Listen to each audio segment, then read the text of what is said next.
एक बड़े गर्व की बात है कि कारगिल युद्ध में पहली कामयाबी हमारे रेजिमेंट को मिली। भारतीय सेना का पहला विक्टोरिया क्रॉस, जो कि सबसे बड़ा गैलेंट्री अवार्ड माना जाता है, वो भी इसी रेजिमेंट को मिला। ये सबसे डेकोरेटेड रेजिमेंट्स में से एक है इंडियन आर्मी। हर वक्त आगे बढ़ना, ऊपर बढ़ना और जीत, विजय ही इनका लक्ष्य है और यही इनका शौर्य है। नाम ही काफी है।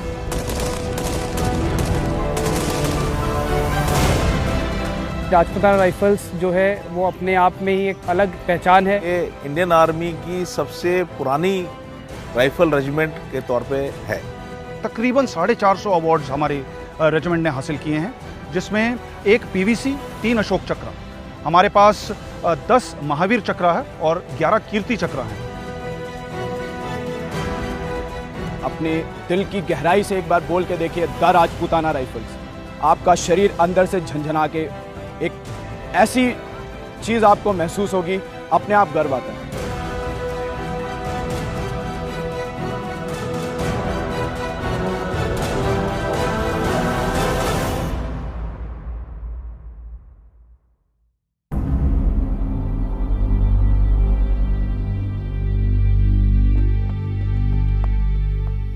नमस्कार, जय हिंद, वंदे मातरम। भारतीय शूरवीरों की कहानियां सुनाते हुए वंदे मातरम पहुंचा है भारतीय सेना के सबसे पुराने राइफल रेजिमेंट में। आज हम आपको कहानी सुनाएंगे राजपुताना राइफल्स की। न सिर्फ यहां पर वीरता की कहानियां हैं, बल्कि एक ऐसा समृद्ध इतिहास है, और वीरता की वो जो सभी कहानियां हैं, वो सब भारतीय सेना के लिए और समूचे हिंदुस्तान के लिए एक मिसाल।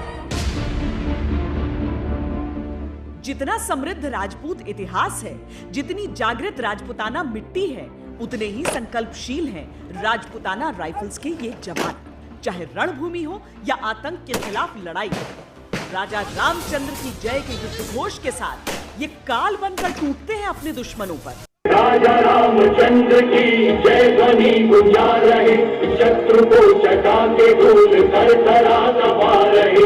राजऋषि के वृक्ष की ये पलटने ये डाल है, पत्र पुष्प वीर हम सजाते विजय माल है। राजऋषि के वीर हम, राजऋषि के वीर हम, काल के विकाल है। युद्ध भूमि पर अगर शौर्य दिखाने के लिए दिन रात परिश्रम करना होता है, पसीना बहाना होता है, तो अपनी धमक दिखाने के लिए भी कम परिश्रम नहीं करना होता। राजपथ की रौनक, राजरिफ की ये टुकड़ी अपने परेड के लिए किस तरह से अभ्यास करती है, वो भी बहुत दिलचस्प है। युद्ध काल में पराक्रम का सर्वोच्च पुरस्कार हो, आतंक के खिलाफ लड़ाई में शांतिकाल का अशोक चक्र हो, वीरता का हर तमगा राजपुताना राइफल्स के पास है। राजपुताना राइफल्स का काफ़ी गौरवशाली इतिहास रहा है। ये रेजिमेंट 1775 में खड़ी हुई थी, और आज भी बहादुरों की कमी पहले भी नहीं थी और बहादुरों की कमी आज भी नहीं है। रेजिमेंट ने world war 1, world war 2 and post independence, आज़ादी के बाद काफ़ी जगह अपना योगदान दिया है। जैसे कि आप 1962 की लड़ाई में, 1965 की लड़ाई में, कारगिल युद्ध, जो कि एक बहुत बड़ा एक हिस्ट्री है हमारे रेजिमेंट की, जो टोलोलिंग पहाड़ी पे जो कैप्चर हुआ था, वो सबसे पहले हमारी रेजिमेंट की 2 राजरिफ ने किया था। तो ये जो राजपुताना इतिहास है, राजपुताना राइफल्स का जो इतिहास है, वो काफ़ी बड़ा रहा है और हम लोग बहुत प्राइड महसूस करते हैं। लेकिन वीरता है तो वीरता के बारे में देश को, दुनिया को बताना भी आवश्यक है। राजपथ पर गणतंत्र दिवस परेड भारतीयता का जश्न होता है, एक ऐसे पर्व का जश्न जहां उल्लास नियमबद्ध सही, भावनाएं अविरल होती हैं। साल दर साल राजपुताना राइफल्स के वीर जवान राजपथ की परेड में जो शान महसूस करते हैं, वो आप इस बात से समझिए कि साल के 365 दिन इस परेड के लिए इनका अभ्यास जारी रहता है।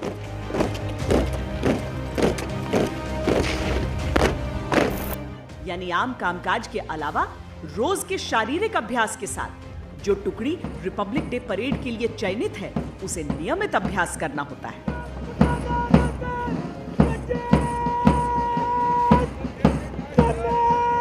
जब एक जवान सेना के अंदर भर्ती होता है तो वो अपने गांव, कस्बों, शहरों से निकलकर हमारे पास आता है।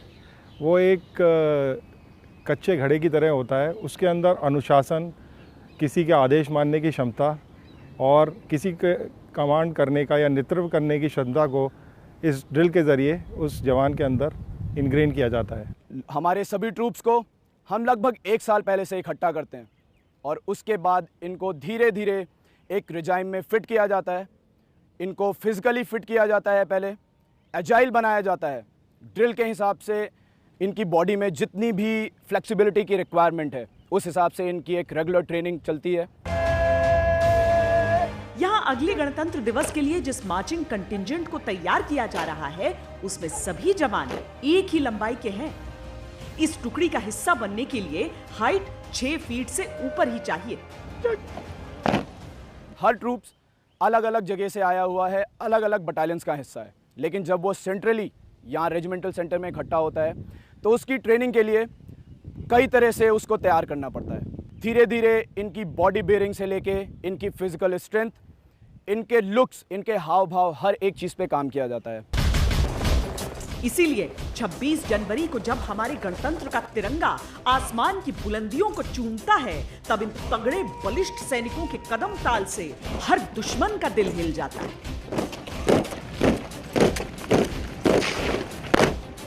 गणतंत्र दिवस परेड के लिए इतने गंभीर अभ्यास के कारण ही कई बार राजपुताना राइफल्स की इस टुकड़ी ने सर्वश्रेष्ठ मार्चिंग कंटिंजेंट का अवार्ड भी जीता है।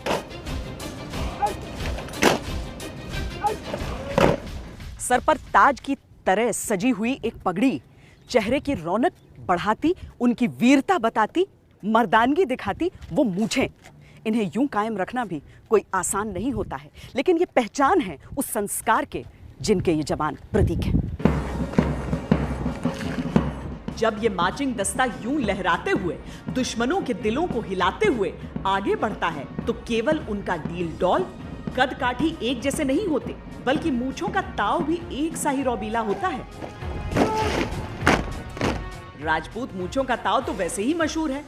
उसी परंपरा को राजपुताना राइफल्स के जवान आगे बढ़ाते हैं, लेकिन विशेष शैली की ये मूंछें यूं ही नहीं उगाती।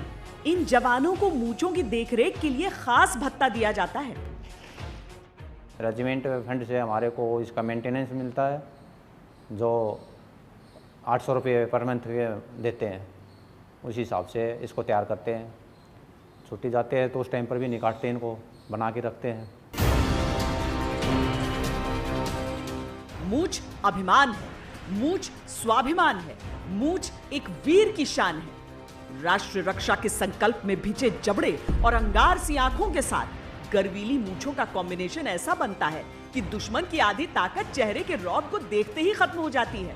फिर राजपुताना मूंछों की गौरव गाथाओं से हिंदुस्तान का इतिहास भरा पड़ा है। राजपुताना इलाके के अंदर जो है ट्रेडिशनली मूछें रखी जाती थी।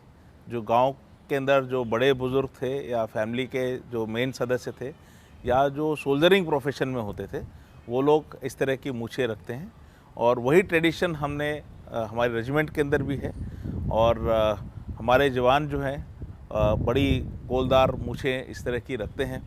उससे ना ही इनके चेहरे के हाव भाव रौबदार दिखाई देते हैं, बल्कि एक हुकारपन भी उसमें दिखाई देता है लड़ाई के मैदान के अंदर। समूचे राजपुताना क्षेत्र में मूंछों का महत्व बड़ा होता है। सेना के संदर्भ में समझने के लिए इसे जाति धर्म से परे समझना होगा, क्योंकि ये एक साझा इतिहास, संयुक्त गौरव का चिन्ह है। भारतीय सेना के जितने भी रेजिमेंट हैं, वहां कम्युनिटी यानी एकजुटता का भाव बहुत महत्वपूर्ण होता है। एक टुकड़ी को उनके कम्युनिटी बेस पर एकजुट करना, एक दूसरे के लिए खड़े होना, एक दूसरे के लिए रिस्क लेना, एक दूसरे की जान बचाना और अधिक जोश से उस ऑपरेशन में शामिल होने के लिए जो मोटिवेशन हम कम्युनिटी के सोर्सेज के थ्रू दे सकते हैं, वो कहीं ज़्यादा है बनिस्बत एक मिक्स्ड ग्रुप के। कद को ऊंचा करती ये पगड़ी, सर को ऊंचा रखती ये पगड़ी राजपुताना परंपरा के प्राचीनतम प्रतीकों में शुमार है। समारोह के हिसाब से रौब के बराबर रुतबे को दर्ज करती ये पगड़ी राजपूतों की शान है। लिहाजा राजपूताना राइफल्स अपनी इस परंपरा को भी प्राणों की तरह संजो कर पेश करती है। पगड़ी बांधना भी एक कला है और राजपूताना राइफल्स के जवान इसमें माहिर हैं।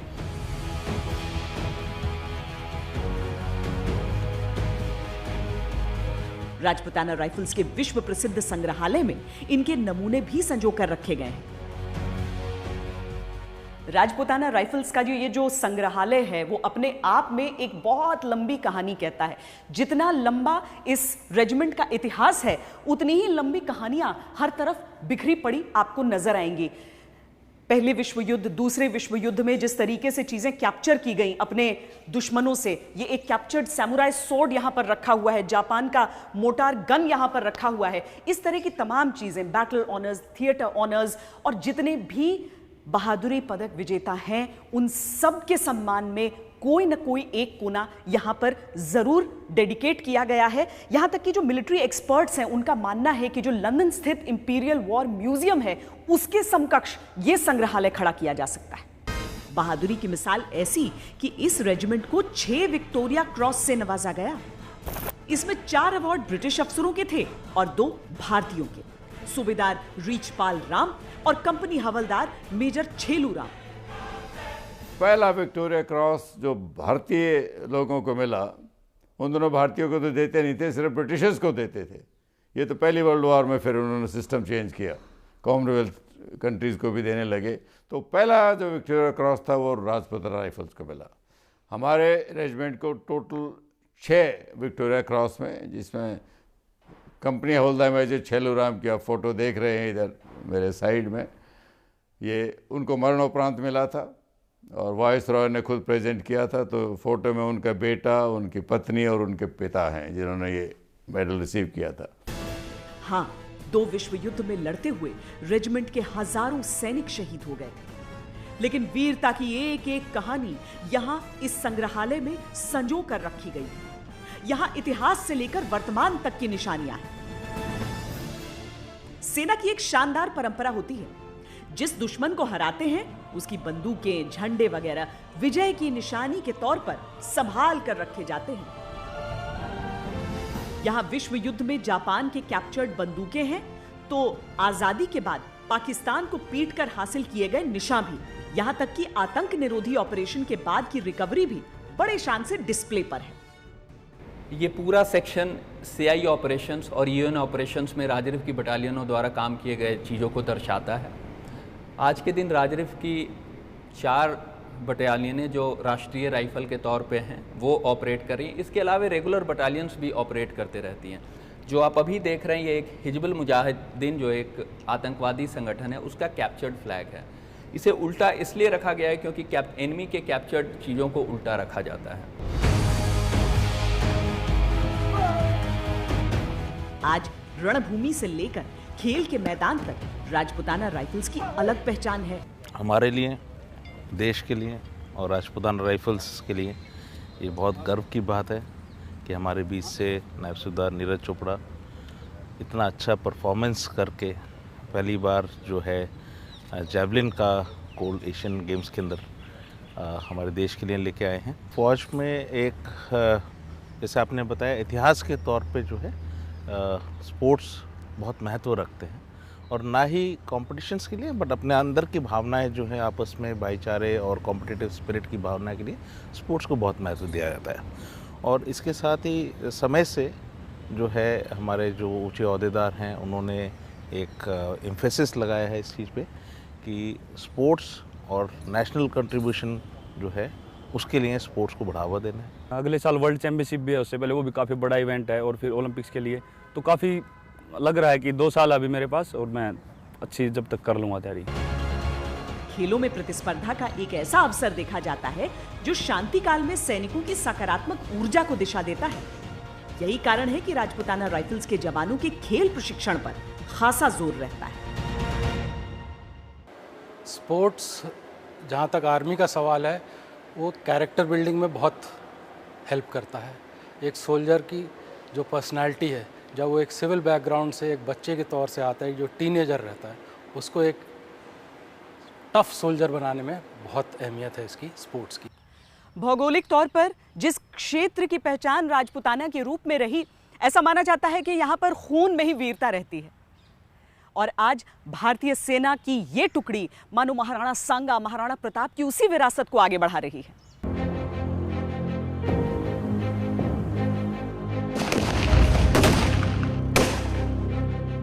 युग बीते, शताब्दियां बदली, लेकिन वीरता और बलिदान की राजपूताना परंपरा अब भी कायम है।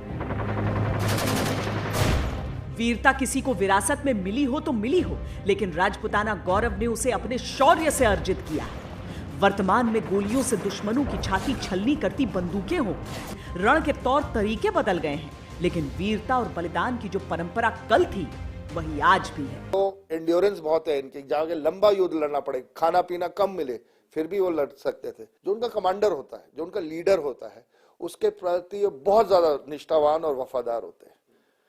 निष्ठा ऐसी होती है कि वो बिल्कुल भी नहीं सोचेंगे उसके लिए अपनी जान देना, एक सेकंड भी नहीं सोचेंगे, और ये आज तक कायम है। मौजूदा स्वरूप राजपूताना राइफल्स के रूप में सामने है और जय घोष है, राजा रामचंद्र की, राजा रामचंद्र की, राजा रामचंद्र की। सदियां बीत गईं, स्वरूप बदल गया, लेकिन अपने नाम का मान ये आज भी रखते हैं।